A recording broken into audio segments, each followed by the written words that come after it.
महतो जी, संयुक्त मोर्चा के मंचासीन हमारे सभी सम्मानित नेतागण और इस संयुक्त कन्वेंशन में उपस्थित हमारे प्रतिनिधि साथियों, यह कन्वेंशन रामगढ़ जिला का कोयलांचल का है। लेकिन बड़ा दुख के साथ कहना पड़ता है कि जितनी कुर्सियां लगाई गई हैं वह पूर्ण रूप में भरी नहीं, और उसमें भी बगल में बरकाकाना CWS है। इसका इतिहास अच्छा नहीं रहा है हड़ताल के मामले में। उसके बाद भी साथियों, अभी हम गंभीर परिस्थिति से गुजर रहे हैं।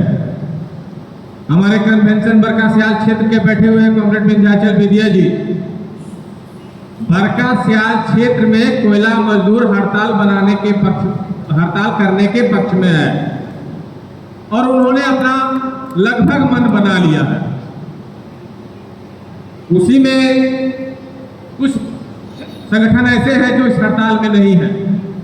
BMS, उनका कहना है कि जो 9 जुलाई की देशव्यापी हड़ताल है वह कोयला मजदूरों से संबंधित नहीं है। हम वैसे लोगों को कहना चाहते हैं कि जिन हक और अधिकार को छीन करके लिया गया, हमारे पूर्वजों ने जो शहादतें दी, उसका यह परिणाम है कि आज हम कोल इंडिया में कार्यरत हैं, कर्मचारी बनकर के काम कर रहे हैं। अभी हमारे कॉमरेड RP सिंह जी के द्वारा विस्तृत चर्चा की गई, आप तमाम साथियों को जानकारी दी गई कि लेबर कोड क्या है। अगर 4 लेबर कोड लागू हो जाता है तो इसका असर कोयला मजदूरों पर क्या पड़ेगा। मैं ज़्यादा नहीं, थोड़ा सा समय लूँगा। हमारे सीनियर लीडर बैठे हुए हैं, राघवंदा है, लखन सर है। साथियों, अभी जो प्रभाव है, अभी CCL की बात कर लें।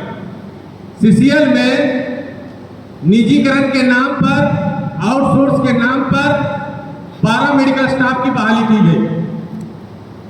करीब 160 पारा मेडिकल स्टाफ को बहाल किया गया और कंपनी के विभिन्न क्षेत्रों में उन्हें पदस्थापित किया गया। अभी कुछ दिन पहले हमारे टेक्निकल सब कमेटी के मेंबर राघवंदा बैठे हुए हैं, कैडर स्कीम बना रहे हैं। जब पारा मेडिकल स्टाफ की बहाली होगी ही नहीं तो किस बात की कैडर स्कीम?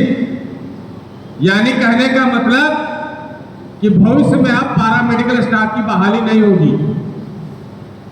आज कोल इंडिया में नियोजन 2-3 तरीकों के माध्यम से ही दिया जाता है। एक है आश्रित नियोजन।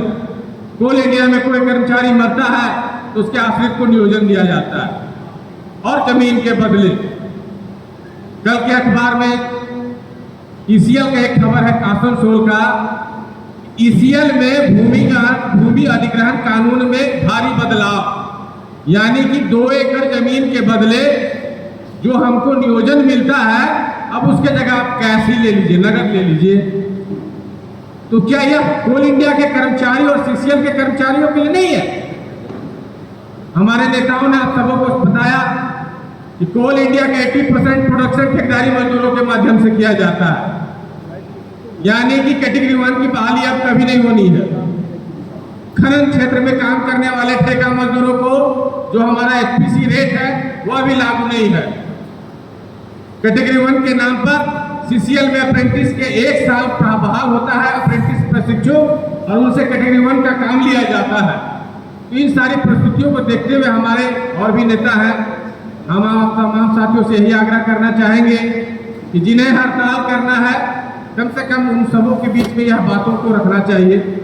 और इस मंच के माध्यम से हम कहना चाहते हैं कि हड़ताल बहुत महत्वपूर्ण है कोयला मजदूरों के लिए। ये आने वाले भविष्य का दशा और दिशा कोयला मजदूरों के लिए तय करेगा। और आप तमाम साथियों से आग्रह करता हूं कि आने वाला प्रस्तावित हड़ताल 9 तारीख को जो देशव्यापी है, उसमें कोयला मजदूरों की भूमिका अहम रहे। इन्हीं सब बातों के साथ अपनी बातों को विराम करता हूं। धन्यवाद।